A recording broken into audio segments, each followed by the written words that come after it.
I've always considered myself a man who believes in logic, in facts, in the things you can see and measure. I spent 40 years of my life as a project manager, where everything had to balance out, had to make sense.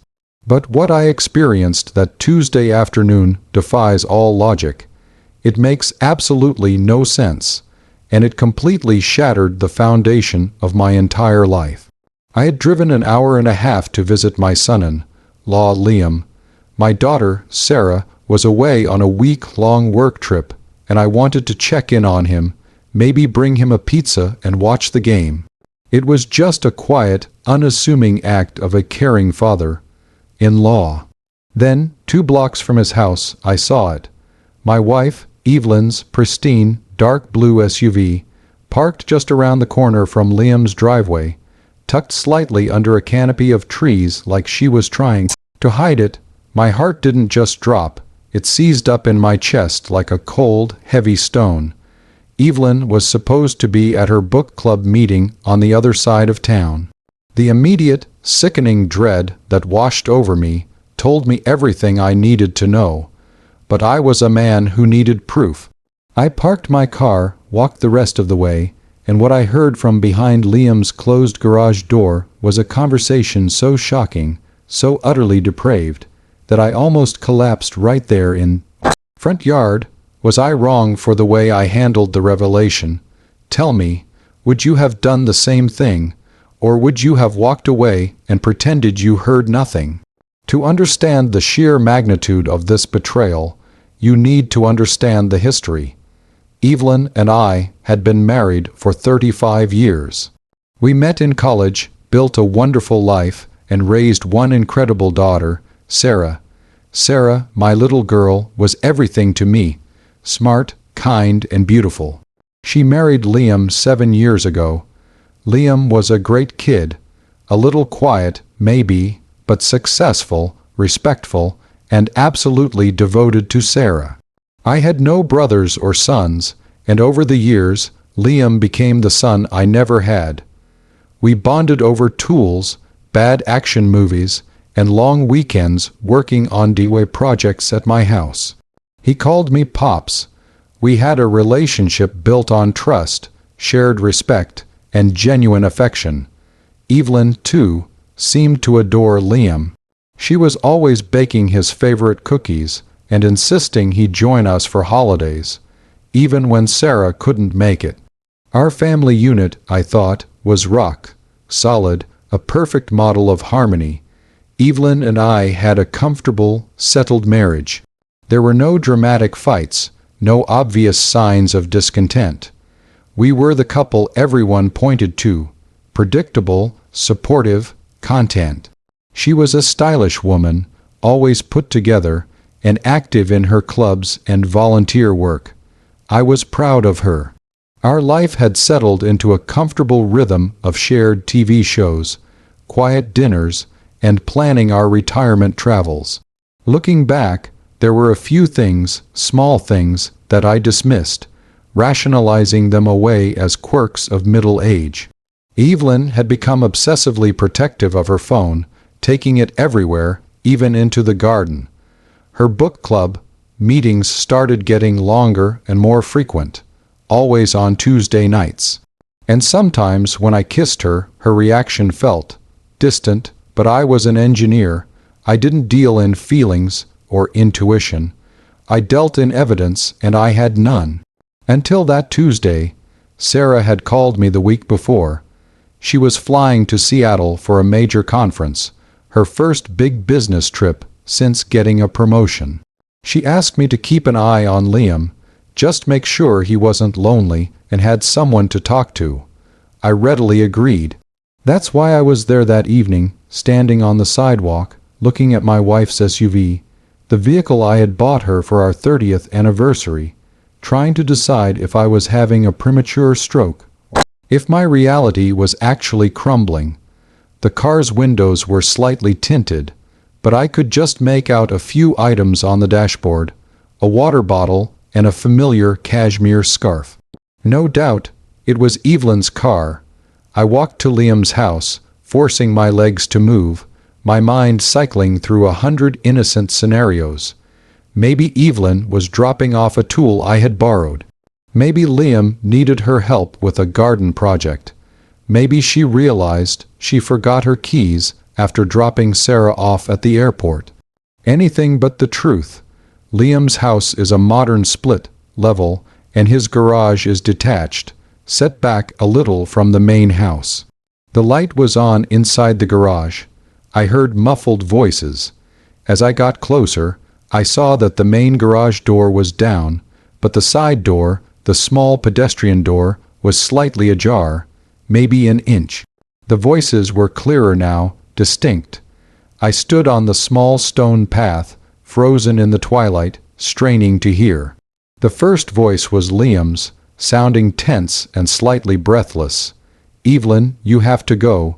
Sarah is calling him every night. He's going to notice." He called her Evelyn not Mom . Then came the second voice, my wife's voice, husky and low, a voice I had never heard directed at my son-in-law. "Don't be ridiculous, Liam. Michael is clueless. He thinks I'm reviewing Pride and Prejudice with Margaret right now. Besides," and here her voice dropped to a whispery tone that made my skin crawl, "I missed you all weekend. I need this." I felt the blood drain from my face. I needed to move, to shout, to break down the door, but my body felt like concrete. The shock was too profound. I stood there, leaning against the cold brick wall, listening as the world ended around me.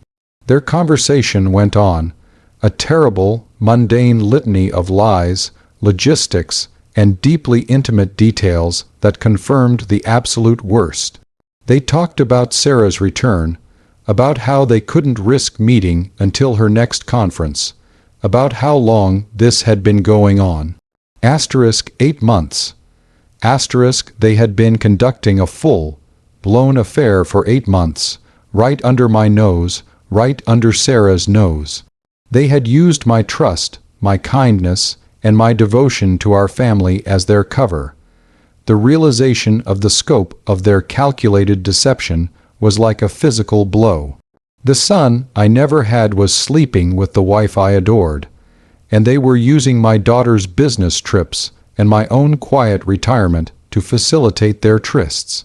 Liam sounded guilty, or at least terrified of discovery. Evelyn sounded thrilled. She sounded like a woman enjoying a thrilling secret, a woman who felt powerful in her deception. I heard her say, "Stop worrying, you sweet thing. Michael thinks you're his best buddy. He's bringing you pizza tonight, for heaven's sake. Just tell him you're too tired and send him home. It's too easy, too easy." That phrase, dripping with condescension and contempt, echoed in my mind. She saw me as clueless . She saw me as an obstacle easily navigated. I was the fool, the mark, the comfortable husband whose affection they could manipulate. The man who was about to walk in with a pepperoni pizza was their puppet. That was the moment the despair turned into a cold, hard, calculating fury. The engineer in me kicked in. I stopped being the grieving husband and started being the project manager. Identify the threat, assess the damage, formulate the most effective and decisive solution. I quietly backed away from the door, careful not to let the gravel crunch under my feet. I walked quickly back to my car, got in, and drove away, my hands gripping the steering wheel so tightly my knuckles turned white. I didn't stop until I was miles away, parked in an empty strip mall lot. I needed a plan. I needed absolute evidence. And I needed to protect my daughter. So, that's the situation I was in, driving away from the sound of my wife and my son-in-law exchanging sweet nothings in a garage where I was about to deliver dinner. The air was thick with the dust of my shattered reality, and I knew I couldn't simply confront them, because a confrontation would only lead to denials and a messy, public fight that would destroy Sarah. I had to choose a path of action that ensured maximum leverage and protection for my daughter. Before I tell you what happened next, how I gathered the indisputable proof, and how I finally used it, I want you to pause and comment below what you would have done in my shoes. Would you have gone to Sarah immediately? Would you have secretly installed cameras? Or would you have waited for a specific, perfect moment to drop the bomb? What would have been your first move to secure your life and your daughter's future? My first move was to become invisible. I spent the next 48 hours researching. I spoke to a private investigator, a former colleague's contact, and laid out the facts clinically, without emotion.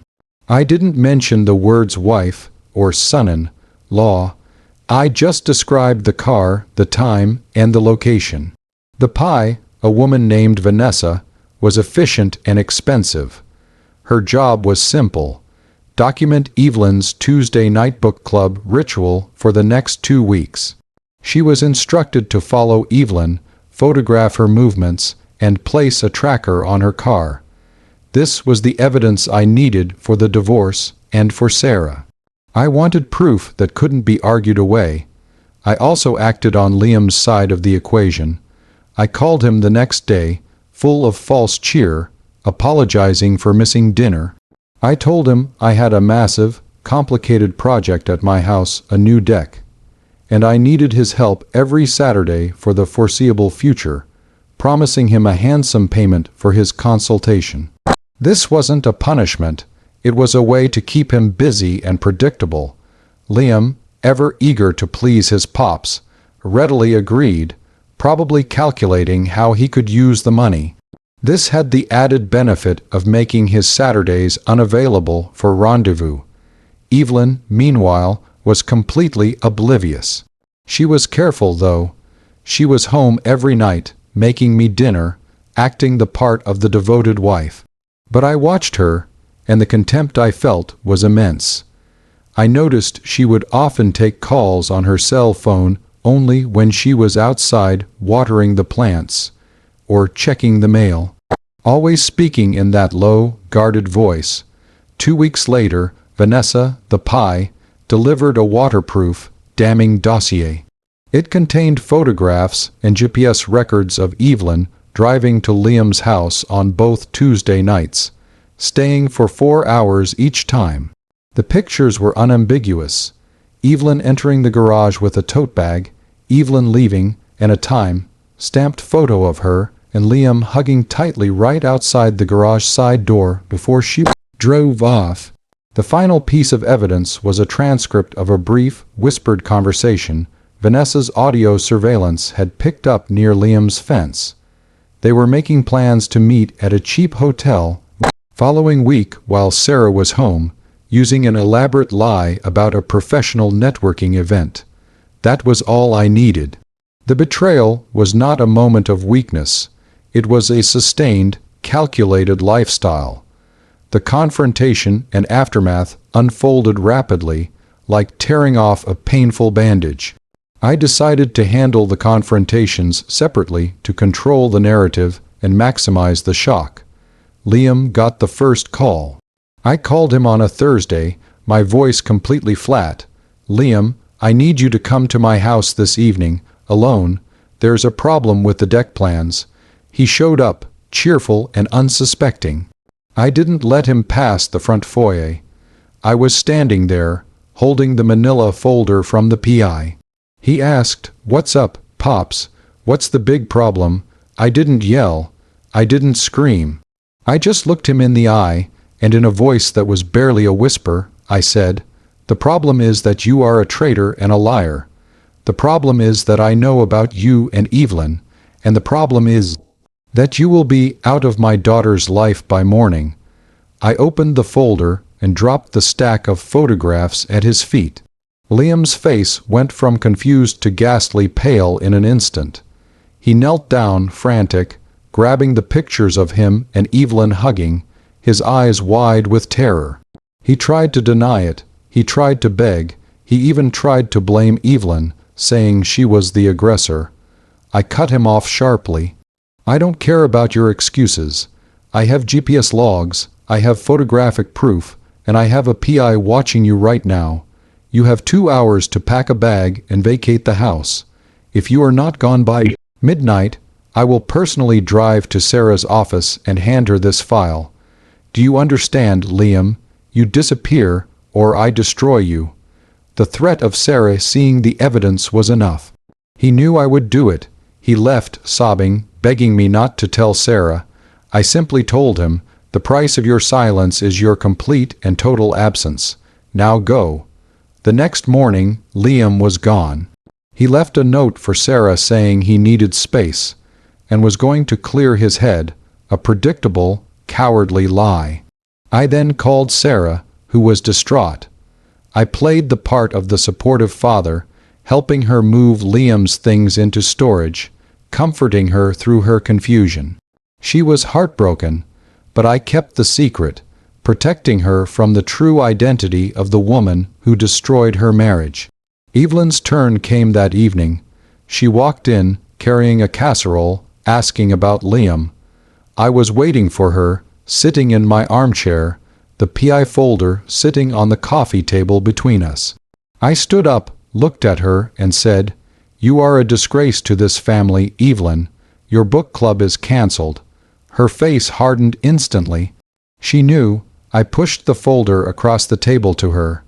She looked through the photos, her defiance slowly dissolving into panic. She didn't cry. She didn't beg for forgiveness. She only worried about herself. Michael, please, we can fix this. Don't tell Sarah. It will destroy her. You should have thought of that 8 months ago, I said, my voice cold and hard. I filed for divorce this morning. The papers are on the kitchen counter. I want you out of this house by the end of the week, and here is your choice. You can walk away quietly, agree to the uncontested divorce I filed, and I will keep your affair with Liam a secret. Or, you fight me, and I release this entire dossier to Sarah and every newspaper in town. Do you understand the terms? Evelyn, she looked at the photos again, especially the one where she was kissing Liam. She knew the power of the shame.